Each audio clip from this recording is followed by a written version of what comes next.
근데 역시 트럼프의 그 연설에 나오는 내용이 정말 신박했어요. 전 세계에 대한 선전포고로 나왔습니다. 근데 저는 트럼프 대통령이 임기를 무난히 채울 수 있을까 좀 걱정이 되더라고. 지지율이요? 지지율도 이미 40%. 근데 뭐 지지율이 낮다고 평균 해서 40%죠. 임기를 못 채우는 건 아니잖아요. 아 그게 안 그래요. 탄핵된다는 예, 얘기예요? 아니 그럴 트럼프가 수도 있어요. 가장 이제 거기도 탄핵돼요? 취약한 부분이 이 엘고와 다음으로 네. 힐러리 클린턴이 실제 표는 더 많이 받고 대통령이 되지 못한 두 번째 인물이 됐단 말이에요. 네네. 이 200몇십만 표인데 280만 예. 표가. 예. 이 힐러리 클린턴 같은 경우는 문자 그대로 미국 선거제도의 어떤 불합리성 때문에 표는 더 많이 줬는데 대통령은 다른 사람이 됐거든요. 그리고 미국의 지식인들 대부분이 등을 돌렸죠. 지금 힐러리 예. 클린턴 편에 서고 오히려 트럼프에 반대를 하고 있는 입장이란 말이에요. 네네. 이 트럼프가 믿고 있는 것은 막 얘기는 두 개예요. 아메리칸 예. 뭐 퍼스트 이런 거 미국 많이 물론 살아. 가지고 또 하나는 미국인을 고용하라.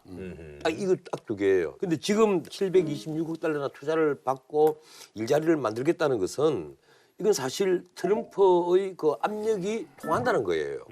대신에 가장 피해를 볼 수 있는 나라가 중국, 한국, 일본이란 말이에요.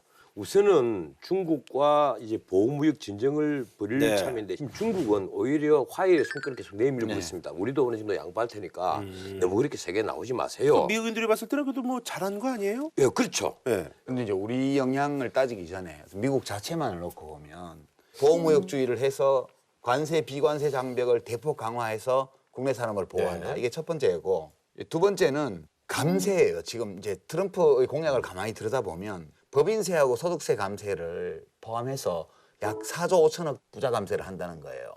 그러면 경상수지 적자가 7,350억 달러.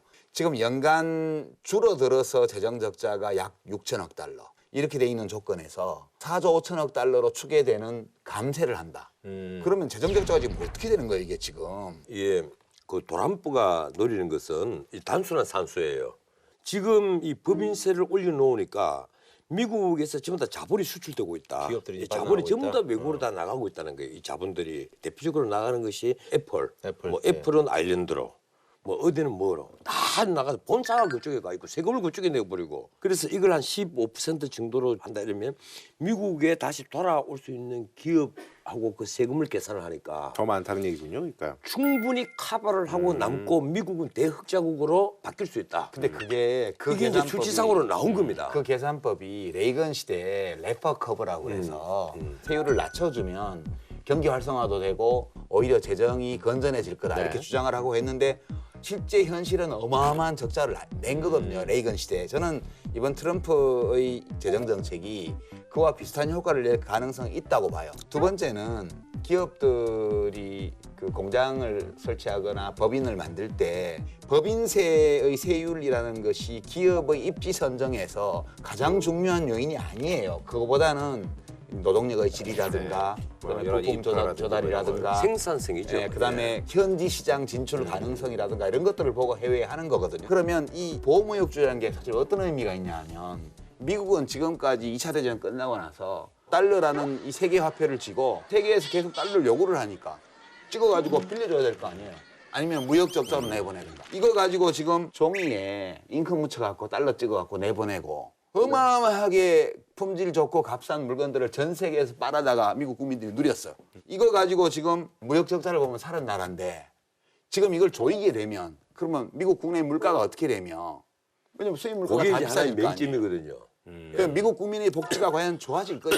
그 점에 대해서 저는 이거 단기간 내에 무슨 가시적인 성과가 안 나오면 이 보호무역주의의 역효과, 그다음에 감세의 역효과가 미국 국민 경제를 더 어렵게 만들 위험이 있어요, 지금. 근데 하나 이제 간과하고 있는 게 이런 겁니다. 지금 트럼프가 애플 같은 데 요구하는 것은 본사를 옮겨서 세금을 이쪽에다 내달라는 거예요. 그리고 미국에 물건 파는 예컨대 자동차라든가 가전제품이라든가 이런 회사들은 다른 데 공장을 짓지 마라. 미국에다 공장을 지으라는 거예요.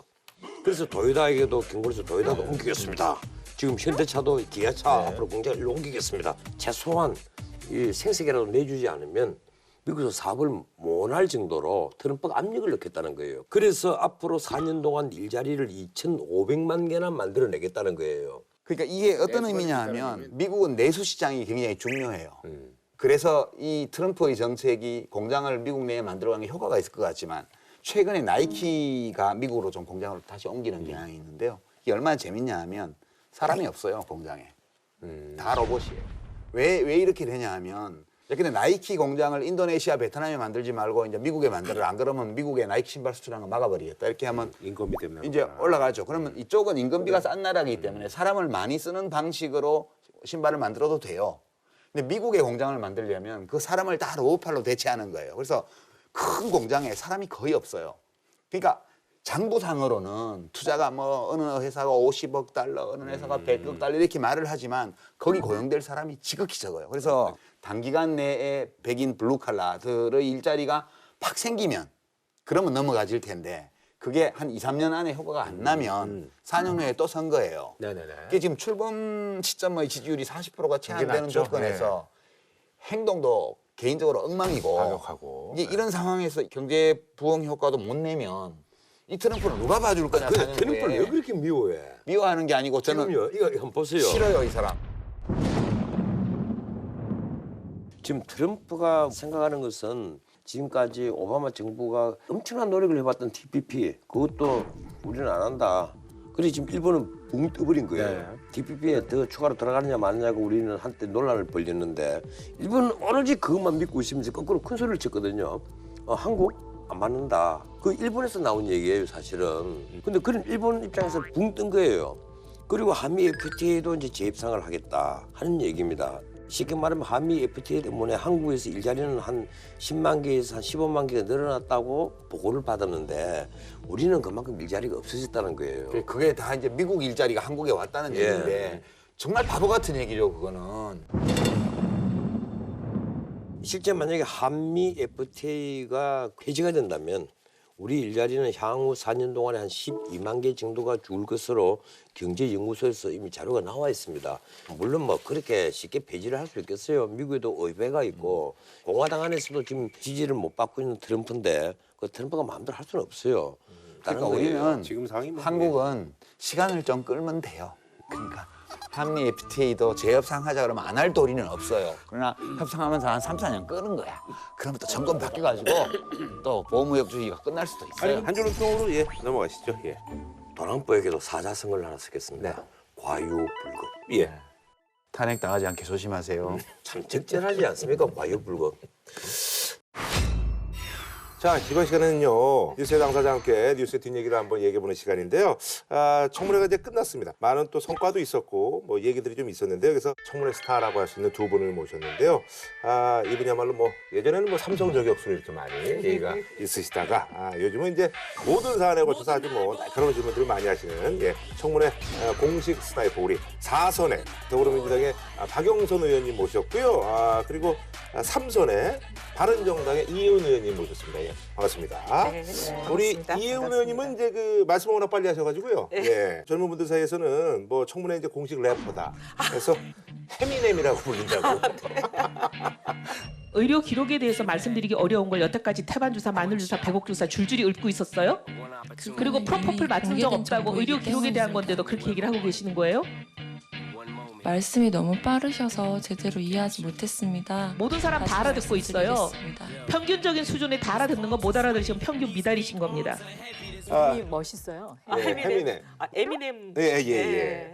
에미넴은 좋아하세요? 네. 좋아하세요? 말 천천히 하려고 무지하게 노력하고 있는데 아직도 빠르다는 말씀 듣고 더 노력해야 되겠구나. 이번에 많이 반성했습니다. 근데 평상시에 라디오에서 하시는 거 보면 참 천천하게 네. 정말 잘하시는데 네. 그래서 제가 저렇게 부드럽게 얘기를 해야 되겠구나 하고 네. 생각한 적이 많아요. 근데 아마 청문회 때는 시간 제한도 있고 분노 맞아요. 게이지도 좀 올라가고 하다 보니까 좀 그러셨군요. 더 했나 봐요. 예.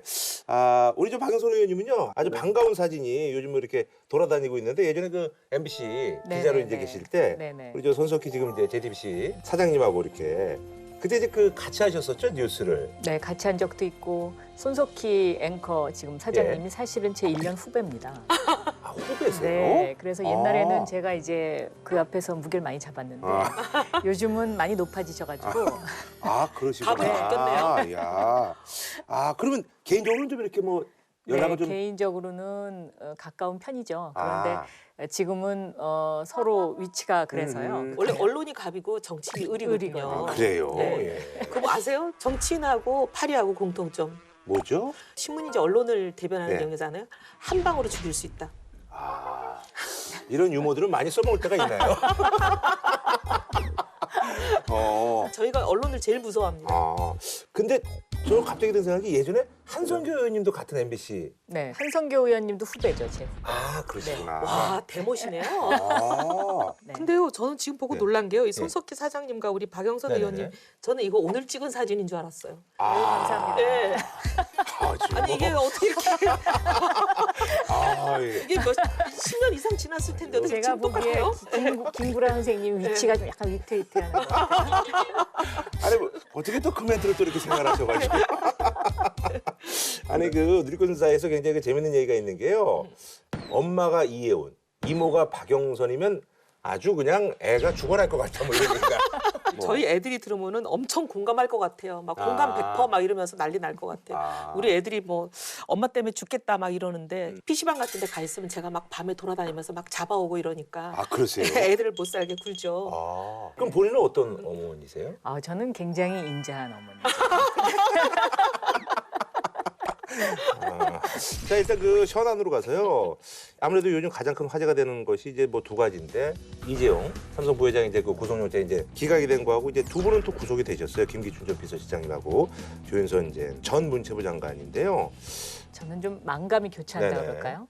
사실 우리 뭐 이혜훈 의원님도 그렇고 다 우리가 같이 시작한 정치의 이제 그 입문이 비슷한 비슷한 시점, 예. 시대인데 근데 이제 이런 면은 있어요. 안산에서 서울까지 그 유가족들하고 제가 같이 걸어서 청와대를 밤늦게 도착했어요. 네네네. 근데 저는 사실 그때 조윤선 그 정무수석이 당시에 네. 세월호 가족들한테 나와서 좀 이렇게 따뜻하게 대해주기를 바라는 마음으로 찾아갔었는데 네네네.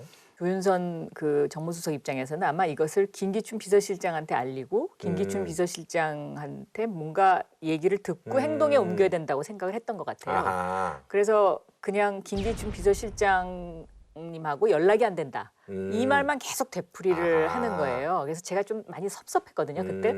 그리고 이제 세월호 유가족들 입장에서는 문전박대를 당했다라는 이제 그런 아쉬움이 있었던 네네네. 새벽이었고 또 비도 많이 왔어요, 네네. 그날. 그래서 그날 좀 조윤선 정무수석이 그 세월호 유가족들을 좀 따뜻하게 안아줬으면 오늘날에 이런 사태까지는 가지 않지 않았을까 하는 그런 아쉬움, 안타까움 이런 건 좀 있습니다. 그날의 그 단순 그 행동뿐만 아니라 이제 그런 모습들을 여러 네. 사안에서 좀 보여줬으면 네. 이렇게는 안 됐을 네. 것이라는 말씀이신 네. 것 같은데 어떠세요? 또 한때 같은 당이셨고 또 지역구를 두고 뭐 이렇게 경쟁도 하셨었는데 좀 안타까운 게 이 사태가 불거지고 나서도 그냥 솔직하게 있는 그대로 국민들 아하. 앞에 얘기를 했더라면 청문회 같은 데서 네. 예.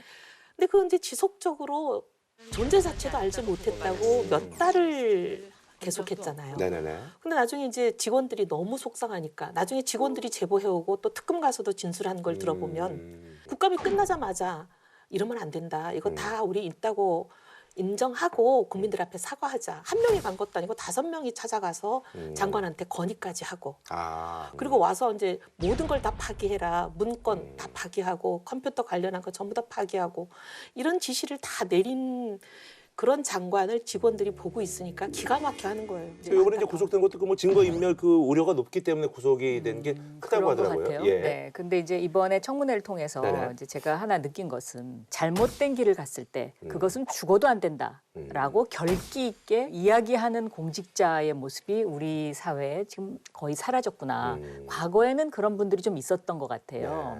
옳지 않은 길을 갔을 때 대통령한테 그 직언을 할 수 있는 용기 이런 것들이 참 좀 앞으로 더 필요하지 않나. 그러니까 정권 조창기에 뭐 진영 장관 이런 분들이 이제 그래서 왜냐하면 이제 우리 대통령이 그러신 거죠? 그런 분들을 주변에 두지 않죠. 아예 그런 얘기를 안 할 사람을 고르고 골라서 쓰다 보니까 이렇게 되는 거죠.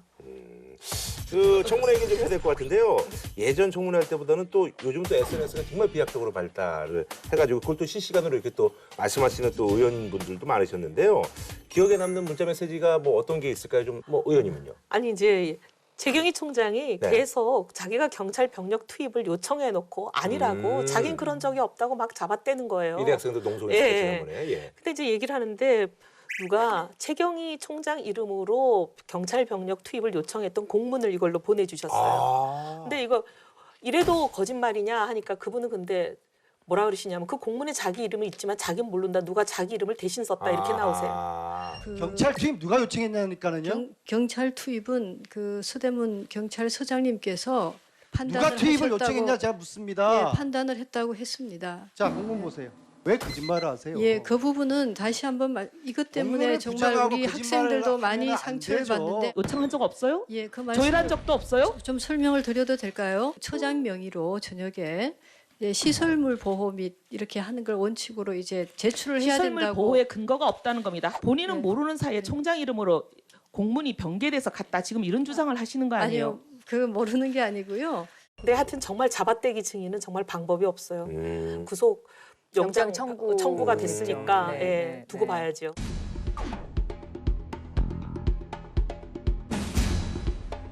저는 이번처럼 문자 많이 받아보고 카톡 많이 받아본 적이 예. 없어요. 제일 기억에 남는 문자는 아무래도 그 김기춘 비서실장과 네네네. 관련된 그 예. SO라는 분이 보내셨어요. SO? SO. 그래서 전 이제 네. 처음에 카톡이 특이해서 네. SO? 이게 무슨 뜻인가 하고 이제 열어봤거든요. 그랬더니 거기에 이제 2007년도 한나라당 네네네네. 그 경선 네. 그 비데오다 네. 하면서 써 있는 거예요. 네. 근데 제가 2007년에 BBK 그거에 주력을 했었잖아요. 예. 딱 생각이 나더라고요. 아, 그래 맞다. 그때 김기춘 실장이 거기 있었다는 게 딱 생각이 나더라고요. 그래서 제가 빨리 그거를 카피를 해서 그러셨구나. 우리 사무실 보좌관한테 보냈어요.